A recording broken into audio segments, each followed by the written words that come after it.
É sempre esse caso. As cidades que são próximas de grandes polos industriais dessa produção desse tipo de lógica são sempre muito empobrecidas. Muito empobrecidas. A Venezuela inteira, cara. Tipo, Vai em Maracaibo, cara. Eu fui pra Maracaibo várias vezes, cara. Trabalhei lá no Lago de Maracaibo. porque aí agora as empresas... E nem assim, empresa 100% pública, tem empresas privadas de petróleo, venezuelanas. Só podia trabalhar venezuelano, cara. Só que aí os venezuelanos não tinham a capacidade. Aí o que eles faziam? Eles contratavam os americanos por baixo do pano. Nunca fui pra Venezuela. Não? Não, gostaria de conhecer. É. Sim. Eu já fui sequestrado 2 vezes na Venezuela. O que você acha da questão da exploração da margem equatorial? Que é uma coisa que a gente tava conversando antes do Sérgio chegar. O Sérgio também tem falado bastante disso, né? Ah, tenho, né, cara? Não, cara, é aquilo lá, eu já expliquei o negócio da margem equatorial, cara. Enquanto não... Cara, o ideal, a transição energética, cara, tudo é lindo e tal, mas ela não vai acontecer amanhã, nem o ano que vem, nem daqui 5 anos. Então é o seguinte, a gente precisa da margem equatorial, cara, porque o pré-sal vai entrar em depressão. Já expliquei isso aqui pra vocês. Toda reserva de petróleo, você começa a produzir, ela chega num pico e depois começa a curva de depressão. A curva de depressão do pré-sal é 2027. Se a gente não descobre nada, até 2027, a gente não tem a menor, vamos dizer assim, um horizonte de mudar totalmente a matriz energética. Não tem. Porque tudo isso aqui é tudo feito de petróleo. O combustível até tudo bem, mas o resto é tudo feito de petróleo. Se a gente não descobrir nada, cara, é aquilo que eu brinco com a galera. A galera ri de mim, mas é verdade. Cara, a gasolina vai a 30 conto na bomba. Eu já até aumentei, hein? Falava 20, agora eu falo 30 até. Porque já tá caro pra caramba. Porra. Então, tem que explorar, cara. Tem que explorar a margem equatorial. Isso aí não vai... Não, a Petrobras, cara, é uma das melhores... Vou de novo falar aqui, cara. Tem todo o problema Petrobras, político e tal, não sei o quê. Agora, o corpo técnico da Petrobras, cara, não tem como falar desses caras. São os melhores do mundo no que eles fazem, cara. Então não vai explodir poço, não vai vazar, não vai nada. Tem risco? Obviamente que tem. Mas tem a simulação de fluxo que mostra que se o petróleo vazar ali, ele não vai para a Foz do Rio Amazonas. Ele vai lá pro Caribe. Tem um problema com relação à exploração da margem equatorial, que é para onde vai esse petróleo, o que vai ser feito desse petróleo. Porque hoje a realidade é que esse petróleo, né, na verdade, não só da margem equatorial, mas do Brasil num panorama geral, ele tem sido um petróleo utilizado para ser vendido no mercado internacional. Então o produto que o Brasil mais exportou nos últimos tempos para a China, inclusive, foi petróleo cru. O Brasil é um grande vendedor de petróleo cru e já faz mais ou menos ali uns 10 anos que a gente tem um desmonte, né, um desfinanciamento da estrutura de refino do combustível aqui no Brasil. Então você tem a destruição econômica de várias refinarias que vão sendo ou privatizadas ou subfinanciadas. Então o Brasil ele vai se tornando especialista na extração de petróleo cru para venda no mercado internacional, enquanto a gente compra os derivados de petróleo importados através de agências estrangeiras. Mas é porque tem um negócio nisso aí, cara. O petróleo da Bacia de Campos a gente não consegue refinar. Não, é esse refino que pode ser articulado, o refino, né, de óleo da... pesado, a gente não tem refinaria. Mas ainda assim, daria para fazer um programa de construção dessas refinarias. Mas fez. É que é isso. Mas fez. Em Abreu e Lima? Abreu e Lima. Então, ela tá sendo descontinuada, né? Mas ela cara, é muita corrupção, meu amigo. Abreu e Lima então, tido como um dos casos de maior corrupção na história do Brasil. Mas então o foco é tentar atacar aqueles que são responsáveis pelo agenciamento da refinaria e não o programa, né? Porque se você ataca o programa de financiamento da refinaria, das distribuidoras, desses setores, você está objetivamente transformando o Brasil... É o que a gente estava falando, né? Na margem equatorial, saiu a notícia que é do dia 17 de junho desse ano, a Agência Nacional de Petróleo, aí que tá o pulo do gato. Ela leiloou 34 campos, blocos de exploração. Desses 34 campos que foram leiloados, tinham ali um conjunto na margem equatorial. A Petrobras levou 10 desses 34. Ela levou 10. Todos os outros blocos foram vendidos para empresas privadas. Shell, que estão também explorando a margem equatorial na Foz do Amazonas, na região norte, e também ali na Guiana, no Suriname, na Guiana, no Suriname. em que eles estão nessa exploração há algum tempo. Só que o retrato é esse, né? Hoje essa margem equatorial ela vai servir como um instrumento de exploração para venda de petróleo cru do Brasil, em que a gente não tem uma perspectiva de mudança de política da Petrobras, nem na questão da paridade de preço por importação, né? Que falam que mudou, mas mudou mais ou menos. E com um programa de austeridade, né? De corte de gastos, com destruição de empresa estratégica, não tem. Então, assim, eu acho que o problema da exploração da margem equatorial é de que eu acho que nem a questão nem é o petróleo em si. Porque assim, vai explorar, e mesmo que a Shell explore, BP e tal, que elas já exploram aqui tudo, aqui na Bacia de Campos, tanto no pré-sal também, Elas podem explorar à vontade. Elas pagam uma grana boa pro Brasil. Ah, mas O Brasil ganha. mas é uma grana muito pequena, pô. É uma Mas grana... o Brasil, hoje o petróleo da Bacia de Campos, a gente tem que mandar pra refinar fora. 80% do petróleo que a gente usa dentro do Brasil é do pré-sal, porque é um petróleo bom. Esse a gente refina. Esse aí não tem muito problema, entendeu? O petróleo da margem equatorial também é um petróleo bom. A gente vai conseguir refinar ele, entendeu? E o lance é que quando lá no ano 2000, né, 1999, na verdade, quando teve a quebra do monopólio, né, que aí vieram as empresas para poder explorar aqui. Então isso aí tem mesmo, a BP, a Shell, as chinesas principalmente, né, Sim. Sinopec, Sinochem, exploram aqui muito aqui sim. no pré-sal, boa parte do pré-sal, na verdade, o campo de Libra, hoje ele é basicamente dos chineses, entendeu? Da Sinopec e da Sinochem. Então, ali a margem equatorial vai ser a mesma coisa, entendeu? Mas... É que o problema é que, assim, se fala muito de segurança da natureza e da transferência de royalties, mas eu acho que tem questões aí, né? Porque essa transferência de royalties, primeiro, ela vai ser reutilizada no Estado brasileiro como? Ah, não. Aí sim. Aí você pegou... Isso aí tem um nome. E porque hoje a maior parte dos recursos que são advindos de royalties e de pagamentos assim, são pagamentos que vão para o serviço da dívida pública. São pagamentos que vão para o serviço da dívida daqueles que são compradores de título do Tesouro. Isso aí é o que eu falo sempre aqui, cara. Existe um negócio chamado a maldição do petróleo. A maldição do petróleo é exatamente isso aí. O dinheiro É o que vem, fazer mas com o não dinheiro. chega na mão Exatamente. A maldição do petróleo se chama capitalismo dependente. Esse é o nome da maldição do petróleo, capitalismo dependente. Mas é uma coisa bizarra, porque é muito dinheiro pra não chegar no povo, né? Não chega, cara. Mas... Não chega. Pega Macaé, cara. Macaé era pra ser a cidade mais linda do mundo, cara. Vai lá em Macaé. no Rio de Janeiro, por quê? Royalty da Bacia de Campos, quase todo Sim, pra ela. Sim. Vai lá em Macaé, cara. Eu fiquei em Macaé quase 10 anos. Mas esse é É um um lugar retrato. mais feio do A maior parte... É sempre esse caso. As cidades que são próximas de grandes polos industriais dessa produção, desse tipo de lógica, são sempre muito empobrecidas. Muito empobrecidas. A Venezuela inteira, cara. Tipo, Vai em Maracaibo, cara. Eu fui pra Maracaibo várias vezes, cara. Trabalhei lá no Lago de Maracaibo. Embarcado lá. Vai na cidade de Maracaibo. Cara, cidade de Maracaibo era pra ser uma das cidades mais... Maracaibo, Macaé, entendeu? Quando você foi pra Maracaibo? Eu trabalhei na Venezuela, cara, até 2015, 16. Eu trabalhei Era um momento ali que tem uma crise mais severa lá mesmo. Terrível. Não, eu trabalhei terrível. Eu ia trabalhar escondido dentro do carro. Não, e é interessante que na Venezuela eles tiveram uma inversão desse processo. Essa grande briga que hoje o Trump realiza contra a Venezuela, nessa tentativa de, enfim, né, criar tensões geopolíticas locais, é porque a Venezuela é o segundo, se não me falha a memória, a maior reserva de petróleo do mundo. Então é um mercado ali aberto e que na época, nos anos 90, virada dos 90 para os 2000, no governo do Hugo Chávez, ele nacionalizou as empresas. Isso aí. Só que aí agora as empresas... E nem assim, empresa 100% pública, tem empresas privadas de petróleo, venezuelanas. Só podia trabalhar venezuelano, cara. Só que aí os venezuelanos não tinham a capacidade. Aí o que eles faziam? Eles contratavam os americanos por baixo do pano. E aí, por exemplo, eu fui trabalhar na Venezuela por causa disso. Eu trabalhava para Halliburton e aí eu prestava serviço. Foi como prestador de serviço, hein? Eu fui como prestador de serviço. Porque era assim, a empresa que eu trabalhava, o cara criava cavalo, cara. E ele assinava como engenheiro de petróleo. Nossa, que história é essa, mano? Nunca ouvi falar disso. Era assim... Vamos fazer aqui um parênteses aqui, depois a gente volta. É o seguinte, nessa época aí na Venezuela, não podia mais ter empresa americana. Então, Halliburton, Baker, essas empresas não aí... Não podia mais ter empresa americana? Não podia. Prestador de serviço nenhum, tinha que ser tudo empresa venezuelana. E aí, vamos supor que a gente reunia, nós 4 aqui, a gente criava uma empresa de petróleo. Entendeu? Redcast Oil. Só que a gente sabe mexer com petróleo? Não sabe. Não. Aí o que a gente fazia? A gente contratava um prestador de serviço americano.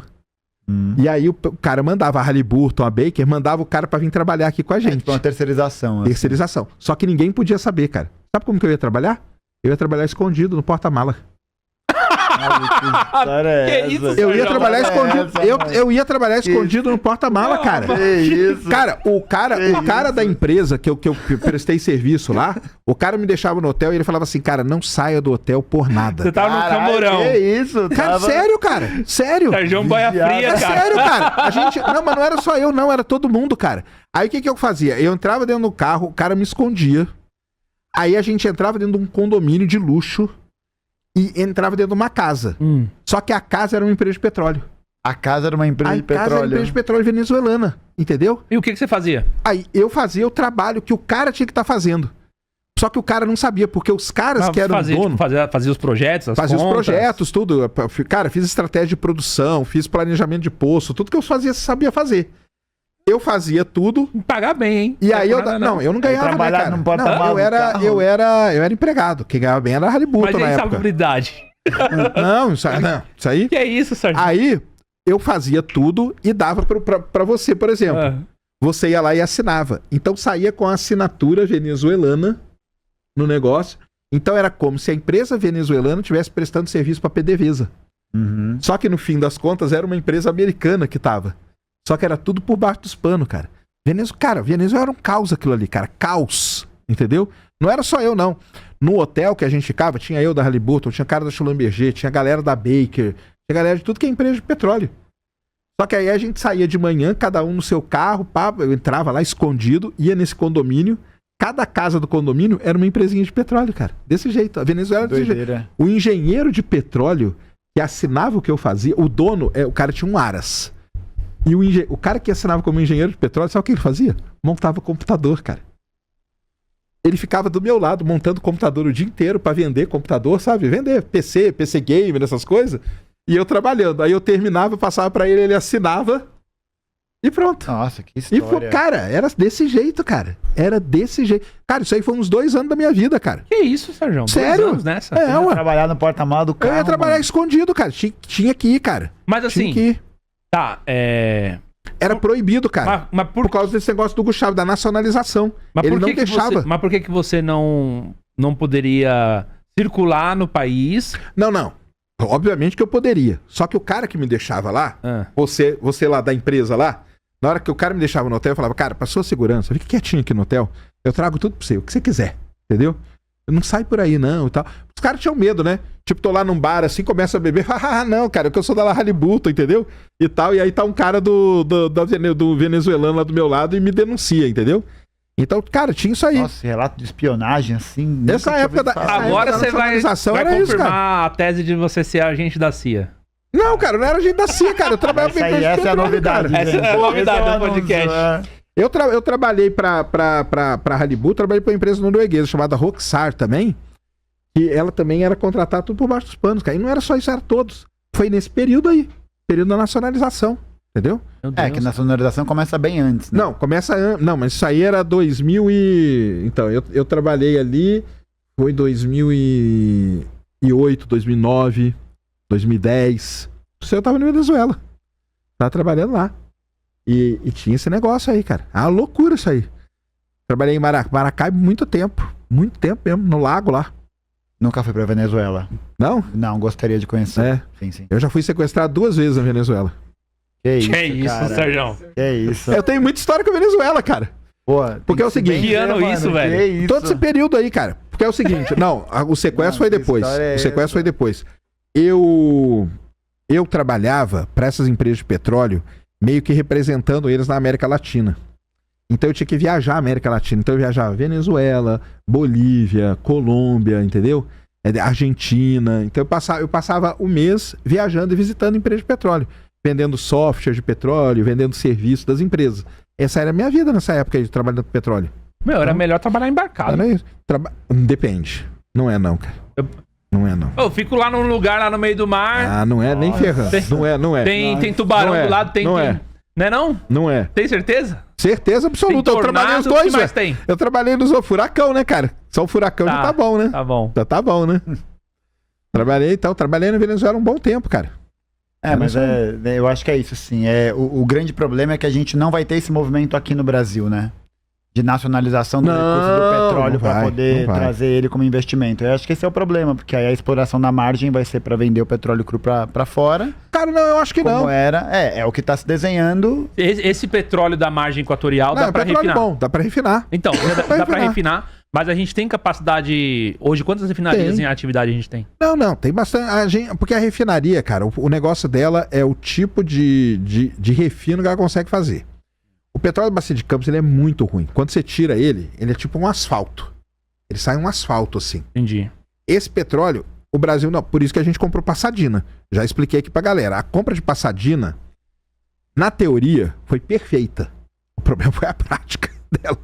Mas ela foi perfeita, porque a refinaria de Passadina era uma refinaria que processava o óleo pesado do Golfo do México e a gente ia colocar ali o petróleo do Brasil para ser processado. Show de bola. O problema é a loucura que os caras fizeram com Passadina, entendeu? E a gente não tem. Aí começaram a investir em Abreu e Lima. Abreu e Lima, construíram Abreu e Lima, só que a parte que era importante de Abreu e Lima, que era a planta para processar óleo pesado, ela não foi. Fizeram a planta de processamento de óleo leve. Essa tá lá. Só que a planta que a gente precisava era de óleo pesado. E essa não foi. E aí começou a virar um ralo de dinheiro aquele negócio ali. Um ralo de dinheiro. Entendeu? E agora vamos ver se acaba com esse negócio. Não sei se vai acabar ou não. Eu acho que mas vira um ralo de dinheiro, principalmente porque a lógica de produção e de refino da Petrobras se altera. E o que acontece? Sim. Porque aí o que acontece, né? Você tem agora a maior utilização desses recursos que vêm do petróleo, não para investir na empresa para ela poder criar essa capacidade de refino. Por isso que é isso, a Abreu e Lima até não desenvolveu esses estágios de desenvolvimento de refino de óleo pesado, por exemplo, porque a Petrobras deixou de voltar a sua política para isso. Então, a Petrobras, durante os últimos 5 anos, assim, a gente até chegou a conversar sobre isso, né? Foi a empresa que mais distribuiu dividendos no mundo inteiro. Foi a empresa que mais pagou seus acionistas, os seus participantes ali do capital social no mundo inteiro. E aí é aí que tá o erro da lógica, né? Porque você tem uma empresa que tem a capacidade técnica científica de desenvolver esses mecanismos, como já mostrou. É isso, né? É uma empresa estratégica que tem referência a parte técnica da Petrobras não tem, cara. Não tem igual, cara. Só que ela não faz esse movimento porque a política que coordena ela, esse interesse hoje que é colocado, é o interesse de manter o Brasil. A gente falou sobre isso. Pagamento de acionista, e aí nesse cenário venda de petróleo que é o que cru, a galera critica muito, que a Petrobras devia ser 100% nacional e tal. É. Alguns dizem que na verdade não é esse o ponto. Por exemplo, a questão das refinarias. O Sérgio tá falando. Se a gente tivesse mais refinarias, ou se as refinarias tivessem várias formas de refinar tipos diferentes de petróleo, será que isso, não sei se de repente agora com a margem equatorial, isso vai se refletir em gasolina mais barata? Não. Entendeu? Não vai. Assim, era pra refletir, né? Não, mas certo, não vai. Sim, mas não porque vai. assim, Não vai. a gente já tá com gasolina a 6 conto e daqui a pouco Agora o negócio... qual é o risco de aumentar? Agora o negócio aí que a gente tem que ver também, então, é porque tem muito interesse, né? Envolvido nessa parada aí. Qual que é o interesse? Depende do preço do barril, cara. Porque dependendo do preço do barril, a Petrobras se interessa em vender o óleo cru e comprar o óleo processado, ela acaba, nessa conta aí, ela acaba ganhando dinheiro. Só que aí tem vezes que o barril não tá pra isso, quase entendeu? nunca, né? Porque petróleo processado é muito mais caro que petróleo cru, Então, né? eles começam a mexer nessa, que é a tal da equação, que eu já falei isso em algum lugar. A equação do preço, essa equação é essa paridade de preço e tal. Cara, isso é um negócio assim, que pouquíssimas pessoas acho que sabem qual é a equação. Paridade de preço de importação, você diz? É. Eu acho que tem poucas pessoas no Brasil, eu falo do governo mesmo, tá? Que se brincar, acho que nem o Lula sabe qual é a Você equação tá ligado que faz isso aí. Paridade de preço de importação? Sei, que foi o Temer que modificou, porque foi naquela época que teve a crise do governo Dilma. Isso. E aí parte da questão do governo Dilma tem a ver com a Petrobras, né? Que a crise... Entrou a crise do preço do barril de petróleo, com a crise da Petrobras, ações caindo, e a Dilma ela fez um congelamento, né? Ela fez uma forma artificial de deixar o combustível barato num determinado momento. Subsidiou o combustível. Isso. Né? E aí, esse tipo de questão, pra combater, ele foi lá e colocou a questão da paridade de mas aí que tá o problema. E aí que tá o pulo do gato, né? Porque se você parar pra pensar, esse tipo de política ele serve muito bem pra países que não produzem petróleo, que não têm capacidade de produção. O Chile, por exemplo, ele adota o programa de PPI, porque pra ele faz mais sentido negociar de acordo com as cotas internacionais, porque é que ele acessa. Enquanto a gente, que é um país que teria a capacidade de produção de autossustentável de petróleo, de refino, pelo menos cru, a gente faz esse preço no mercado internacional. Então por isso que é uma parada que é irracional, assim, que é ilógica, porque a gente teria essa capacidade interna. E é isso, para desenvolvimento, assim, pra gente poder isso aí com certeza, acelerar isso, mas é aí que tá Eu participei muito ativamente da descoberta do pré-sal, entendeu? E participei muito... Cara, quando apareceu o pré-sal... É aquele momento da terra... Vamos voltar nas terras raras aqui, hein? A gente fala e não para de falar nisso. É mais um momento que o Brasil tá tendo a chance. Que tá passando aqui, ó, na nossa frente, ó. O pré-sal foi esse momento aí. Passou na nossa frente, aí fizeram tudo isso aí que fizeram aí, porque deu o que deu, né? Entendeu?